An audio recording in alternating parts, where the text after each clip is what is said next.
Hello, Phil here from Wings of Pegasus and welcome to another analysis video. If you enjoy this video, please give it a thumbs up and subscribe. On the agenda tonight, we're going back to Woodstock 1969 and we're going to be taking a look at Richie Havens. He's going to be playing through Freedom combined with Sometimes I Feel Like a Motherless Child. So let's get Richie up on screen and see how he gets on.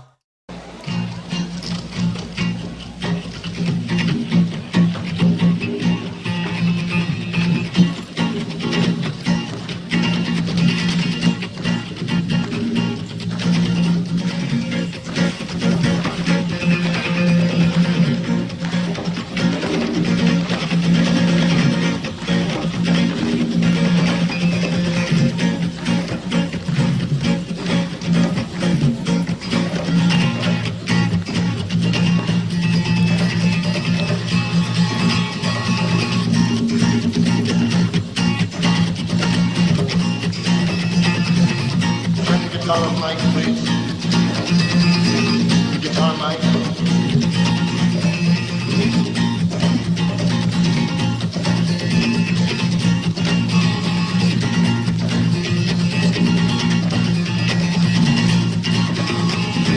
Freedom, freedom, freedom, freedom,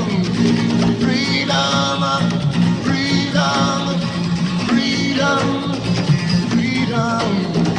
Sometimes I feel like a motherless child. Sometimes I feel like a motherless child. Sometimes I feel like a motherless child. A long way from my home, yeah, Lord. Singing freedom, freedom, freedom, freedom, freedom, freedom, freedom, freedom, freedom, freedom. Sometimes I feel like I'm almost lost. Sometimes I feel like I'm almost gone. Sometimes I feel like I'm almost gone. Yeah, long, long, long way from my home, yeah, yeah. Clap your hands, clap your hands, clap your hands, clap your hands, clap your hands, clap your hands, clap your hands, yeah, clap your hands. Hey, hey, hey, hey,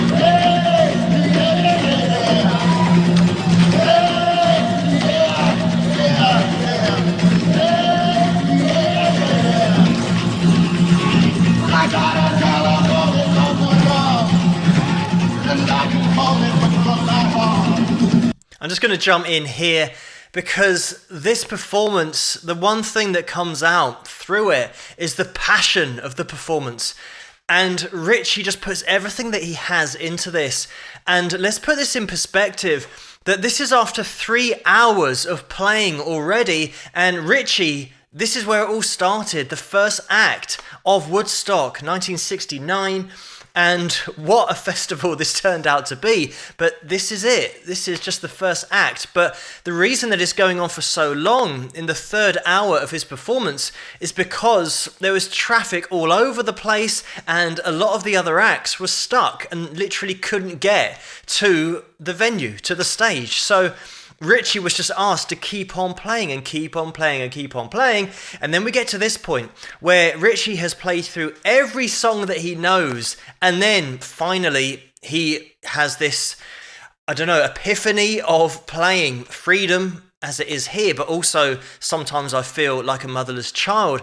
And putting that together with the passion that he's got, and also the fact that he's been singing for 3 hours and his voice has still got that quality to it. It is amazing to listen to, but also to experience and to see the audience and everyone getting into the music. And when he says for them to clap along, they start clapping along. And then that scene where they all stand up, they're all there for the music. They're not there to take a picture of themselves on Instagram and upload it. They are there for the music. And that was the great thing about these days, 1969. So many people turned up to enjoy music together, and that was the only focus. They didn't have any technology that would get in the way. And this is a great shot because it really does show you the beginnings of festivals and where they were in 1969. And I have mentioned in other videos about how in the mid-60s, they really did struggle to get the volume from bands and artists out across a large audience. Most notably, that classic stadium gig by the Beatles, where all you could hear were women screaming because they were double the volume of the PA that they had at the time. So probably another 4 or 5 years later here, you can see that it's starting to take shape a little bit. You can see the speakers there, but again, just the amps on stage. And the reason that everyone is so engaged is because of the performance with Richie, the passion that he's got, but also people are listening to it. They're not just wildly screaming because they're there to appreciate the music. So looking at how Richie's playing the guitar here, let's bear in mind as well that he didn't start playing guitar until he was about 20 years of age, because in his teenage years, he was creative artistically in terms of drawing and also poetry. He liked to write that, and he'd listen to a lot of folk music, and he'd join in with doo-wop groups on the corner of the street and add to that vocally. But picking up the guitar came a little bit later on for him, and the way that he's playing, it's the expression. And this is something that I say about all the guitar players and all the great guitar players, is that they have expression in their playing, and Richie achieves that through the percussion, that percussive sound that he gets out of his guitar, and throwing in chords, but then the muted strings in between those chords. So it means that you're getting that percussive sound on the guitar, which is giving you a groove, and it's getting you moving. It's something that you can get into, you can feel it. And even with just a strumming pattern like Richie's throwing together here, it can be so expressive because of the way that he's playing it. And once you add in that gritty nature of Richie's vocals and the control that he has, where he throws in these classic blues trills at the end of phrases and just belting it out in chest voice, add that emotion in the voice to the emotion of the guitar playing, and it's a great mix. It means that he really is playing the guitar and singing from the heart. And these are the kind of things that are really difficult to analyze and put your finger on when you're watching a performance, because you feel the passion, but there's not a technique that is giving you that. You can't just learn a technique and then you've got passion. It's something that comes through the performer, and more often than not, the experiences of that performer that they somehow turn into music and turn into a passion through those lyrics and through that melody that then connects with you as a human. It's that human element. Of course, you can analyze it as techniques. You can say, right, here's the strumming pattern, here are the notes that the vocalist is hitting, here are the trills that he's ending his lines with. But you can give all of that information to somebody else and they'll perform exactly what you've asked of them, but it's not going to feel the same. And that's the great thing about music and personal expression and personal experiences, is being able to put that across to a crowd and for them to be able to feel it through the music. Let's watch it until the end of the performance.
And there we have it. And you can see the way that Richie is sweating. He's been playing for over 3 hours here. And you can even argue that at the end of 3 hours, you can expect a slightly watered down performance because fatigue might set in. But to have this amount of passion and to put on this amount of a show at the end of that time, it's just amazing as an artist, but also having the passion for music, as Richie was just an absolute classic artist through and through. And if you're wondering why we can still hear the guitar when Richie stands up and walks away and there's no lead or anything, it's because we're hearing that second rhythm guitar that's going throughout the piece as well. I think in the beginning he is asking for that mic to be turned up because it's just Richie we can hear at the beginning in terms of the guitar strumming and the guitar sound. And in terms of Richie's playing, he did tune to open chords, so those are the shapes that he would tend to use, just using one finger to bar across. Of course, minor shapes, you have to get a slightly different shape if you are tuned in open tuning. So in the early 1960s, Richie was out there playing and gaining a lot of attention because of his performances, so much so that he signed on with Bob Dylan's manager and he secured a record deal. And from that, he released his album called Mixed Bag, and that was in 1966. This performance that we're looking at, of course, is 1969, and by this time, Richie had released 5 more albums. And this performance from Woodstock really did put Richie on the worldwide map, so everybody now knew who he was. And a couple of weeks after this, he also played at the Isle of Wight festival. And after the success of this performance, Richie set up his own record label in 1970 called Stormy Forest Records, so then all of his releases went through that. Also in the 70s, he got into acting, and he also spent a lot of time and energy educating the younger generation about ecological issues. And also in the 80s and the 90s, he was constantly touring the world and also consistently releasing albums. And Richie kept on going right until the end, constantly touring. In 2012, on his Facebook page, he announced that he wouldn't be touring anymore because of health issues, and this was after 45 years of touring. And unfortunately, a year after that, Richie passed away. So just that last year of his life was the only time that he wasn't touring and giving people music. So he really was a true artist in every sense of the word, giving so much joy to audiences around the world throughout his whole life. And on the 18th of August in 2013, as per Richie's wishes, his ashes were spread from the air over the original site of Woodstock. And that was on the 44th anniversary of the last day of the festival. Richie Havens, such a passionate performer, a true artist, and somebody that could keep the crowds entertained for hours and hours. And it's great that we get to look back at performances like this because they stand the test of time, and this is a piece of history that really does inspire other generations, future generations, to get into music and tell their own story. But thank you so much for suggesting this video for me to take a look at, and keep those suggestions coming in the comments below. Let me know what you guys think, and if you like this video, please give it a thumbs up and subscribe, and I'll see you guys at the next one. Rock!